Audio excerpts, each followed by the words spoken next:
नमस्कार, मैं हूं अंकुर और आप देख रहे हैं सत्यहिंदी.com। आइए एक नजर डाल लेते हैं अब तक की सुर्खियों पर। भारत ने रविवार को जम्मू एयरबेस पर हुए ड्रोन हमले के मामले को संयुक्त राष्ट्र के सामने रखा है। भारत ने संयुक्त राष्ट्र की महासभा को बताया है कि ऐसा मुमकिन है कि हथियारबंद ड्रोन का इस्तेमाल आतंकी गतिविधियों के लिए किया जा रहा है और इस ओर संजीदा होकर ध्यान दिए जाने की जरूरत है। इसके अलावा मंगलवार को एक बार फिर जम्मू के 3 इलाकों में ड्रोन देखे गए। केंद्रीय गृह मंत्रालय में विशेष सचिव VSK कौमुदी ने मंगलवार को ड्रोन को लेकर कहा, यह बेहद सस्ता और यह आसानी से मिल जाता है और आतंकी गुट अपने खतरनाक इरादों को अंजाम देने, खुफिया सूचना इकट्ठा करने, हथियारों को एक से दूसरी जगह पहुंचाने में इसका इस्तेमाल करते हैं। जम्मू में सैन्य एयरबेस पर ड्रोन से हमले के बाद एक ड्रोन दिख रहे हैं। कल कालूचक इलाके में 2 ड्रोन दिखे थे जिन पर सैनिकों ने गोलीबारी की, जिसके बाद वो लापता हो गए। लेकिन इसके बाद अब सुंजवा मिलिट्री स्टेशन के पास भी एक और ड्रोन देखा गया है। सूत्रों ने बताया है कि सुरक्षा बलों ने सुंजवा इलाके में तड़के करीब 3:30 बजे एक ड्रोन देखा। हालांकि कुछ समय बाद उसका पता नहीं लगाया जा सका। सेना ने अभी इस बात की पुष्टि नहीं की है। सुप्रीम कोर्ट ने कोरोना संकट और लॉकडाउन की वजह से मुश्किलों का सामना कर रहे प्रवासी मजदूरों के लिए राहत भरा फैसला सुनाया है। सुप्रीम कोर्ट ने सभी राज्यों को आदेश दिया है कि वे one nation one ration card योजना को 31 जुलाई तक लागू करें।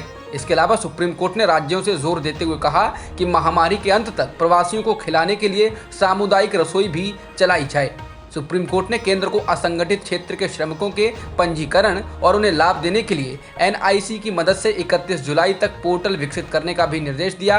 वहीं सुप्रीम कोर्ट ने आंकड़ों में देरी करने के लिए केंद्र सरकार को फटकारा और कहा कि श्रम और रोजगार मंत्रालय का रवैया लापरवाही वाला है और क्षमा योग्य नहीं है। बीजेपी और आम आदमी पार्टी के सियासी रण का मरकज बन चुकी दिल्ली में एक बार फिर बवाल हुआ है। दिल्ली सरकार के उप मुख्यमंत्री मनीष सिसोदिया ने आरोप लगाया है कि मंगलवार सुबह जब वे दिल्ली के कुछ इलाकों में बन रहे नए स्कूल भवनों के काम का जायजा लेने पहुंचे तो बीजेपी के नेताओं व गुंडों ने स्कूल में तोड़फोड़ की और उनकी सरकारी गाड़ी को तोड़ दिया। सिसोदिया ने आरोप लगाया कि जब वह रोहतास नगर में बन रहे एक स्कूल में पहुंचे तो बीजेपी के नेता स्कूल का गेट तोड़कर अंदर घुस गए और वहां मौजूद महिला शिक्षकों, इंजीनियर्स और मजदूरों के साथ बदतमीजी की।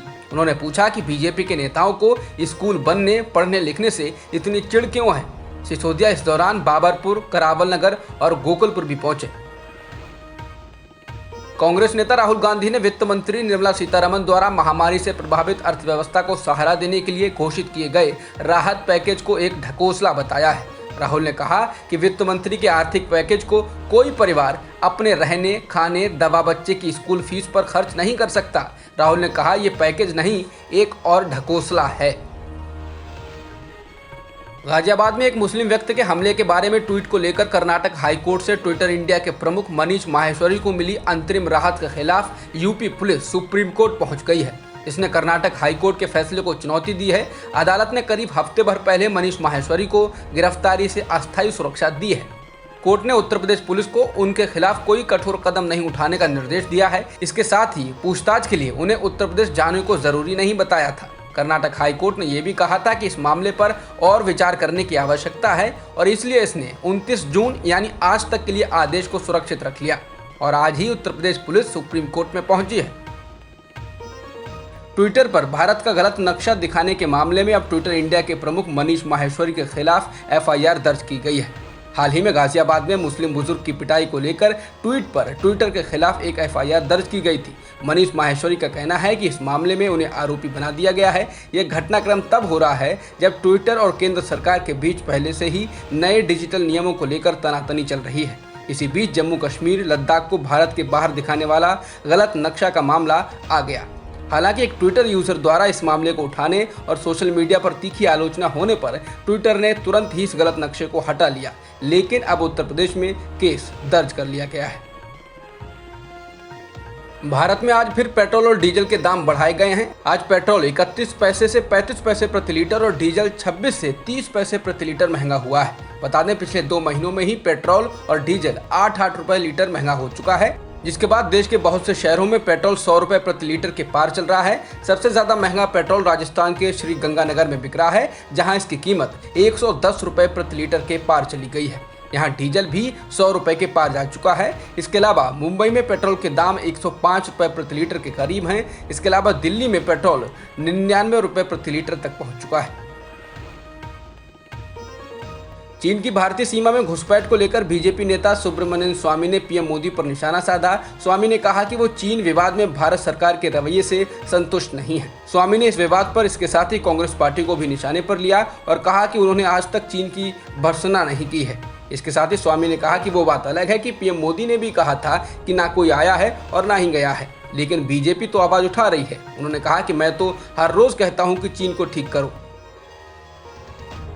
जम्मू कश्मीर में एक सिख लड़की के कथित जबरन अंतरधार्मिक विवाह के बाद इसका सिख समुदाय द्वारा जोरदार विरोध किया जा रहा है। पिछले हफ्ते स्थानीय सिख लोगों ने इसको लेकर विरोध किया तो सोमवार को जम्मू कश्मीर के बाहर के सिख नेता यहां पहुंचे। यहां तक कि श्रोमणी अकाली दल के नेता मनजिंदर सिंह सिरसा और कुछ अन्य सिख नेता भी सोमवार को श्रीनगर पहुंचे थे। हालांकि स्थानीय नेताओं ने कहा है कि बाहर के लोग इसका राजनीतिक फायदा उठाना चाहते हैं। आरोप है कि 2 सिख लड़कियों को श्रीनगर में बंदूक की नोक पर अगवा किया गया और फिर उम्रदराज लोगों से उनका निकाह करा दिया गया। देश भर में कोरोना के नए रूप डेल्टा प्लस वेरिएंट को लेकर चिंताएं बढ़ने लगी हैं। इस बीच कोविड टास्क फोर्स के प्रमुख वीके पॉल ने कहा है कि अभी तक ऐसा कोई सबूत नहीं मिला है जिससे ये कहा जा सके कि ये डेल्टा प्लस वेरिएंट सबसे अधिक तेजी से फैलने वाला वेरिएंट है। इसके साथ ही उन्होंने कहा कि इस बात का भी कोई साक्ष्य नहीं है कि जिसके आधार पर कहा जाए कि डेल्टा वेरिएंट वैक्सीन के प्रभाव पर नकारात्मक असर डालता है। भारत में पिछले एक दिन में 37,566 कोरोना संक्रमण के नए मामले दर्ज किए गए हैं, जो कि पिछले 102 दिनों में एक दिन में आए सबसे कम मामले हैं। वहीं इस दौरान 907 लोगों की जान गई है, जिसके साथ ही देश में कुल मृतकों की संख्या 3,97,000 से अधिक हो चुकी है और वर्तमान में सक्रिय मामले 5,52,000 से कुछ अधिक हैं। अब तक की खबरों में इतना ही।